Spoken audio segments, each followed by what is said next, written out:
how should brands measure the ROI from their Web3 initiatives? Because if I'm the CFO of a large brand and then there's some young gun telling me I should go into Web3, I was like, okay, what is this going to bring to the table? Yeah, it is a difficult question because it's first of all, in some cases it's already difficult to measure the numbers, right? Like really if you think about the marketing funnel, the brand funnel, from the impressions and awareness to the consideration rate, to the purchasing and conversion rate, and then the repeat rate, to make it very simple, right? Yeah. So it took a lot of time to have this data for traditional media. It took a lot of time to have this data for digital media that is not e-commerce, right? Yeah. Because of course with e-commerce you can kind of measure the whole flow, right? But for the rest, it took us many years. So to answer your question, once again, I go back and look at the past, and I can guarantee you that in 2006, 7, 8, 9, and 10, it was very difficult to estimate a Facebook plan, right? Or this kind of plans. But everybody was at a certain point feeling that it was a lot of advantage to have a presence there, right? So I think with the same spirit, what you need to do to still assess it and measure is to have a test and learn approach, making sure that you can read your numbers and ideally find benchmarks, talking to advisors, talking to some startup providers. In some cases, there are more public numbers. In certain cases, there aren't, and apply these conversions assumption based on your historic performances. Another idea is that your engagement rate or the time spent on whatever experience in Web3 or Metaverse is way higher, right? So you could apply to your normal conversion rate a much higher percentage if you are not able to measure it. For example, I know the awareness and impression numbers. I don't know the conversion rate, but I know that the time spent on a Web3 or Metaverse experience is 5x, 8x, or 10x versus the website. Yeah. I do know the website numbers. I apply the lower number of impression, but the higher number of conversion, and then can get an estimate.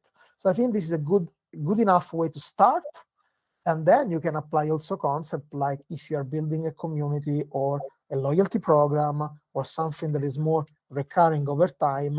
So you need to estimate the lifetime value of that and not only the conversion per se. Does it make sense? What do you think, Gert?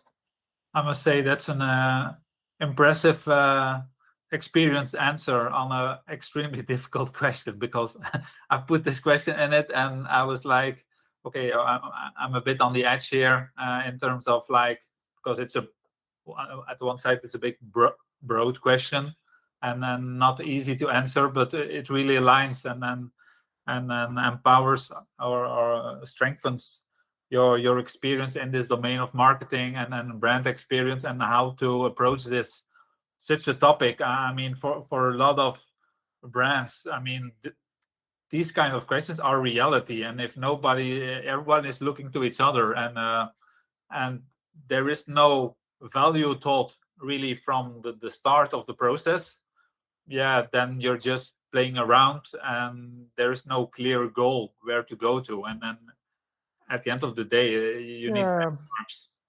I mean, sometimes we are going a little bit out of topic, but sometimes it's about the culture of the company that makes the difference, no?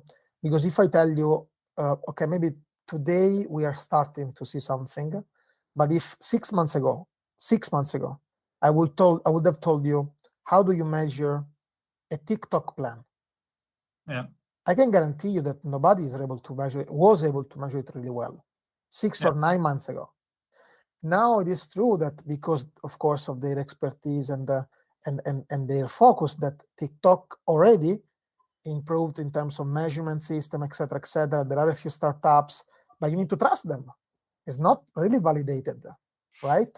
Yeah. So we are talking Web3, but the same thing you get it over and over and over again with a lot of very powerful tools. And TikTok now already, if I think about, worldwide, is billions of users almost. No, I think now they crossed it probably. So we are not talking anymore of a startup or a small thing. And people are in the companies are still saying, I don't know if the ROI is high. How can you still lose time debating if the ROI is high? Is 1 billion people there spending hours and hours a day?